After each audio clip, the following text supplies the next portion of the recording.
വിശ്വപ്രസിദ്ധനായ പ്രവാചകന്മാർക്കിടയിലെ അദ്വിതീയനായ ചരിത്രം സുദീർഘമായി സംസാരിച്ച പ്രവാചകനായിരുന്നു നബിയുല്ലാഹി ശുഐബ് അലൈഹിസ്സലാം.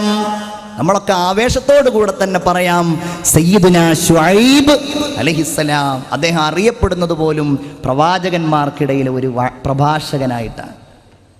ഈ സ്റ്റേജില്ലാതെ, മൈക്കില്ലാതെ, സ്റ്റാൻഡില്ലാതെ, ഇതുപോലെ ഒരുമിച്ച് കൂടുന്നവരില്ലാതെ അസ്ഹാബുൽ ഐക്കത്തിനോട്, മദിയനിലുള്ള ആളുകളോട് അദ്ദേഹം നടത്തിയ പ്രസംഗങ്ങൾ ഖുർആനിലുണ്ട്. എൻ്റെ സമുദായമേ, നിങ്ങൾ അല്ലാഹുവിനെ ആരാധിക്കണം, നിങ്ങൾ വഞ്ചന നടത്തല്ലേ, നിങ്ങൾ കച്ചവടങ്ങളിൽ ക്രയവിക്രയങ്ങൾ കൃത്രിമത്വം കാണിക്കല്ലേ, വഔഫുൽ കൈല വൽ മീസാൻ, നിങ്ങൾ അളവും തൂക്കവും വളരെ കൃത്യമായി കൊടുക്കുന്നവരാകണം എന്ന് പറഞ്ഞുകൊണ്ട് നാട്ടുകാരോട് പ്രസംഗിച്ചു. അദ്ദേഹത്തിൻ്റെ സമുദായമാണ് ലോകത്തുള്ള എല്ലാ തട്ടിപ്പുകൾക്കും തുടക്കം കുറിച്ചത്. ലോകത്തുള്ള എല്ലാ സാമ്പത്തിക വൃത്തികേടുകൾക്കും തുടക്കം കുറിച്ചത് ആ സമുദായമായിരുന്നു. വലിയ അനുഗ്രഹീതരായിരുന്നെങ്കിലും കൊള്ളയടിക്കുവാനും ജനങ്ങളെ കബളിപ്പിക്കുവാനും അവരെപ്പോലെ മിടുക്കന്മാർ വേറെ ആരും ഉണ്ടായിരുന്നില്ല. അതിനെതിരെ പ്രതികരിക്കുവാൻ വേണ്ടി ശുഐബ് നബി അലൈഹിസ്സലാം തയ്യാറായി. അദ്ദേഹം അങ്ങനെ പ്രതികരിച്ചപ്പോൾ മറുവിഭാഗം അദ്ദേഹത്തിനെതിരെയും പ്രതികരണങ്ങൾ നടത്തി. അങ്ങനെയാണല്ലോ, ഒരു വിഭാഗം തങ്ങളുടെ വാദം പറഞ്ഞാൽ മറുവിഭാഗം തങ്ങളുടെ വാദം വേറെ ഒരു രീതിയിൽ പറയും. ആ വാദങ്ങളും അവരുടെ സംസാരങ്ങളും ഖുർആൻ ഉദ്ധരിക്കുകയാണ്. ഖാലൂ യാ ശുഐബ് വസലവാതുക തഅ്മുറുക. ശുഐബേ, പരിഹസിക്കാണോ? ഞങ്ങൾ ചെയ്യാത്ത നിസ്കാരം എന്നൊരു കാര്യം ഞങ്ങൾക്കിടയിൽ നീ ചെയ്യുന്നത് കാണുന്നുണ്ട്. ആ നിസ്കാരത്തിലൂടെയാണോ ഞങ്ങളോട് ഇങ്ങനെ പറയാൻ? അന്നത്രുകമായ അബ്ദു ആബാഉന ഔ അൻഫഅല ഫീ അംവാലിന മാ നശാ ഇന്നക ലഅൻതൽ ഹലീമുർ റശീദ്. ഞങ്ങളോട് ഞങ്ങളുടെ ബിംബങ്ങളെ ആരാധിക്കരുത് എന്ന്, ഞങ്ങളുടെ പിതാമഹന്മാർ ആരാധിച്ചിരുന്ന ആരാധ്യ വസ്തുക്കളെ ആരാധിക്കരുത് എന്ന്, ഞങ്ങളപ്രകാരം ഞങ്ങളുടെ സമ്പത്തിൽ ഞങ്ങൾ ക്രയവിക്രയങ്ങൾ നടത്തുമ്പോ ഞങ്ങളുടെ തന്നിഷ്ടപ്രകാരം ചെയ്യരുത് എന്ന് നിന്നോട് പറയുന്നത്, നിന്നോട് കൽപ്പിക്കുന്നത് അസ്വലവാൻ കഴിയില്ല.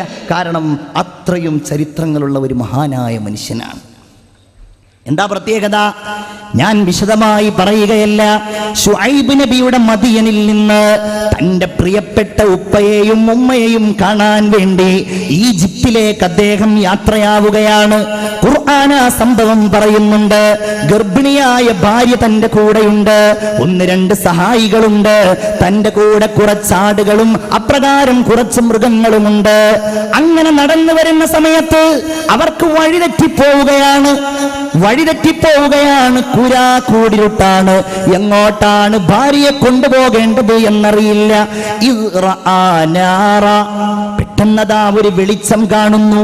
മൂസാ നബി അലൈഹിസ്സലാം കൂടെയുള്ളവരോട് പറഞ്ഞു, ഫഖാല ലി അഹ്ലിഹിം കുസൂ ഇന്നി ആനസ്തു നാറാ.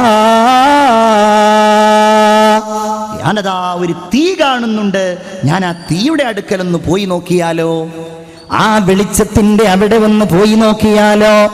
ലഅല്ലി ആതീകും മിൻഹാ ബിഖബസിൻ ഔ അജിദു അലന്നാരി ഹുദാ. അവിടെ നിന്ന് എനിക്ക് ആ തീ കൊണ്ടുവരാൻ ഒരു ചെറിയ ഒരു കഷ്ണം കിട്ടിയാലോ, ഒരു മരക്കഷ്ണം കിട്ടിയാലോ, അതല്ലെങ്കിൽ വഴി അറിയാവുന്ന ആരെങ്കിലും ആ തീയുടെ സമീപത്തുണ്ടാകുമല്ലോ, ഞാനൊന്ന് പോയി നോക്കട്ടെ എന്ന് പറഞ്ഞ് അദ്ദേഹം ഇങ്ങനെ പോകുമ്പോ അടുക്കും തോറും ആ തീ ഇങ്ങനെ അകന്നു പോവുകയാണ്. അങ്ങനെ ആ മലമുകളിൽ അദ്ദേഹം എത്തിയപ്പോൾ നൂദിയ യാ മൂസാ, ശരീരമില്ലാതെ എവിടെ നിന്നോ ഒരു മുഴക്കം. യാ മൂസാ, അല്ലയോ മൂസാ, ഇന്നി അന റബ്ബുക, ഞാൻ നിന്റെ റബ്ബാണ് മൂസ. ഫഖ്ലഅൻ അലൈക്, നിന്റെ കാലിൽ നിന്ന് ചെരിപ്പഴിച്ചു മാറ്റൂ. ഇന്നക ബിൽ വാദിൽ മുഖദ്ദസി തുവാ, മൂസാ നബിയെ നിങ്ങൾ പരിശുദ്ധമായ തുവാ താഴ്വരയിലാണ്. മൂസാ നബി അലൈഹിസ്സലാം ചെരിപ്പെല്ലാം അഴിച്ചു മാറ്റി സംസാരത്തിൽ ഇങ്ങനെ ലയിച്ചിരിക്കുകയാണ്. ലോകത്ത് അപൂർവമായ ഒരു സംഭവമാണ് അല്ലാഹു തമ്പുരാന്റെ സംസാരം ഒരു മനുഷ്യൻ കേൾക്കുന്നത്. വീണ്ടും അല്ലാഹുവിന്റെ വിളിയാളം, അല്ലാഹുവിന്റെ സ്വരം, അല്ലാഹു തമ്പുരാന്റെ വഹയിന്റെ ദിവ്യവചനങ്ങൾ. മൂസാ ഇന്നനി അനല്ലാഹ്, ഞാൻ അല്ലാഹുവാണ് മൂസ. അല്ലാഹ് പറയുകയാണ് ഞാൻ അല്ലാഹുവാണ് മൂസ. ഫഅബ്ദുനി, അതുകൊണ്ട് എന്നെ നീ ആരാധിക്കണം. എന്നെ നീ ആരാധിക്കേണ്ടത് എങ്ങനെയാണ്? വഅഖിമിസ് സ്വലാത്ത ലിദിക്രി, മൂസാ നബിയെ എൻ്റെ ഓർമ്മക്ക് നിങ്ങൾ നിസ്കാരം നിലനിർത്തണം. മുഹമ്മദുർ റസൂലുള്ളാഹി സ്വല്ലല്ലാഹു അലൈഹി വസല്ലമ തങ്ങൾക്ക് പോലും പ്രഥമ വഹയിൽ നിസ്കാരമുണ്ടായിട്ടില്ലല്ലോ. പിന്നീടല്ലേ അവിടുത്തേക്ക് മുസമ്മിലും മുദ്ദസ്സിറുമൊക്കെ ഇറങ്ങിയപ്പോഴേക്ക് പ്രത്യേകമായ നിസ്കാരങ്ങൾ അവിടുത്തെ മേൽ നിർബന്ധമായി മാറിയത്. അതിന്റെ മുമ്പും അവിടുത്തെ മേലിൽ ക്രമരഹിതമായ നിസ്കാരങ്ങൾ ഉണ്ടായിരുന്നുവെന്ന് ചരിത്രം പറയുന്നുണ്ട്. ഏതായാലും ആവട്ടെ, മൂസാ നബിയോട് ആദ്യമായി അല്ലാഹു സംസാരിച്ചപ്പോൾ തന്നെ നിസ്കരിക്കണം മൂസാ നബിയെ എൻ്റെ ഓർമ്മക്ക് എന്ന് അല്ലാഹു പറഞ്ഞിട്ടുണ്ട്. നോക്കൂ, നിങ്ങൾ തീർന്നില്ല. മൂസാ നബിയോട് ഈജിപ്തിൽ വീടുകൾ ഉണ്ടാക്കാൻ പറഞ്ഞു. ആ വീടുകൾ ഉണ്ടാക്കാൻ പോലും പറഞ്ഞത് അല്ലാഹു പറയുകയാണ് വഔഹൈനാ ഇലാ മൂസാ വഅഖീ, മൂസാ നബിയിലേക്കും സഹോദരനായ ഹാറൂൻ അലൈഹിസ്സലാമിലേക്കും നാം ദിവ്യബോധനം നൽകി. എന്താണത്?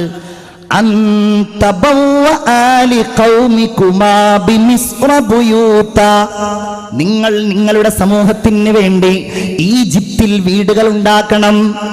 എങ്ങനെയായിരിക്കണം നിങ്ങളുടെ വീടുകൾ? എങ്ങനെയായിരിക്കണം ആ വീടുകൾ?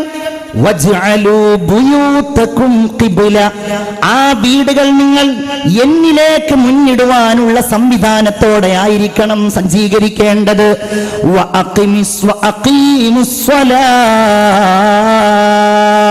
നിങ്ങൾ ആ വീടുകളിൽ നിസ്കാരം നിലനിർത്തണം. വബശ്ശിരിൽ മുഅ്മിനീൻ, സത്യവിശ്വാസികൾക്ക് നിങ്ങൾ സന്തോഷ വാർത്ത അറിയിക്കുക. വീടുകൾ ഉണ്ടാക്കുന്നത് പോലും നിസ്കരിക്കാനായിരിക്കണം എന്ന രീതിയിൽ. പഴയ കാലത്ത് അങ്ങനെയൊക്കെ ഉണ്ടായിരുന്നു. നമ്മുടെയൊക്കെ പഴയ വീടുകളിൽ എനിക്കറിയാം, എൻ്റെയൊക്കെ പഴയ ഒരു വീടാണ്. ആ വീടിൽ പഴയ കാലം മുതലേ നിസ്കാരമുറി എന്ന് പറഞ്ഞിട്ടൊരു മുറി തന്നെയുണ്ട്. ഞാൻ അന്വേഷിച്ചിടത്തോളം ഒട്ടുമിക്ക പഴയ വീടുകളിലും അവിടെ നിസ്കരിക്കുകയേ ചെയ്യുള്ളൂ. അവിടെ ആയിരിക്കും മുസല്ല, അവിടെ ആരും കിടന്നുറങ്ങൂല. അങ്ങനത്തെ ഒരു റൂം തന്നെ സംവിധാനിക്കാറുണ്ട്. സാന്ദർഭികമായിട്ട് ഞാൻ ഉണർത്തുകയാണ്. അല്ലാഹുവിന്റെ റസൂല് പറഞ്ഞു, ഇജ്അലൂ മിൻ സ്വലാത്തികും ഫീ ബുയൂതികും വലാ തത്തഖിദൂഹു ഖുബൂറാ, നിങ്ങളുടെ വീടുകളിൽ നിങ്ങൾ നിസ്കാരം നിലനിർത്തണേ. എൻ്റെ സഹോദരിമാരെ, നിങ്ങളോടൊക്കെയാണ് പറയുന്നത്. പ്രത്യേകിച്ച് പുരുഷന്മാര് ജമാഅത്തുകൾക്ക് വേണ്ടി പള്ളിയിൽ പോവുകയെന്നവരാണെങ്കിൽ അവരുടെ സുന്നത്ത് നിസ്കാരങ്ങൾ നിർവഹിക്കപ്പെടേണ്ടത് അവരുടെ വീടുകളിൽ വെച്ചാക്കാൻ ശ്രമിക്കണമെന്നാണ് മുത്തുനബി മുഹമ്മദ് മുസ്തഫ സല്ലല്ലാഹു അലൈഹി വസല്ലം സൂചിപ്പിക്കുന്നത്. ഇങ്ങനെ പറഞ്ഞാൽ ഒരുപാട് പ്രവാചകന്മാർ, ഖുർആനിൽ ഒരു സൂറത്തിന്റെ തന്നെ പേരുള്ള ഒരു മഹാനായ മനുഷ്യനാണ് ബഹുമാനപ്പെട്ട സയ്യിദുനാ ലുഖ്മാൻ അലൈഹിസ്സലാം. പ്രവാചകനാണതല്ല, മഹാനായ ഒരു മനുഷ്യനാണ്. രണ്ടഭിപ്രായങ്ങളുണ്ട്. അദ്ദേഹം തന്റെ പ്രിയപ്പെട്ട മകനോട് നടത്തിയ ഉപദേശങ്ങൾ, യാ ബുനയ്യ അഖിമിസ് സ്വലാ മോനെ നീ നിസ്കാരം നിലനിർത്തണേ. ഏതായാലും നാം പറഞ്ഞു, മുൻഗാമികളായ പ്രവാചകന്മാരുടെ ചരിത്രത്തിൽ നിസ്കാരം എന്ന ഒരു സംഗതി മനോഹരമായിട്ടുണ്ടായിരുന്നു.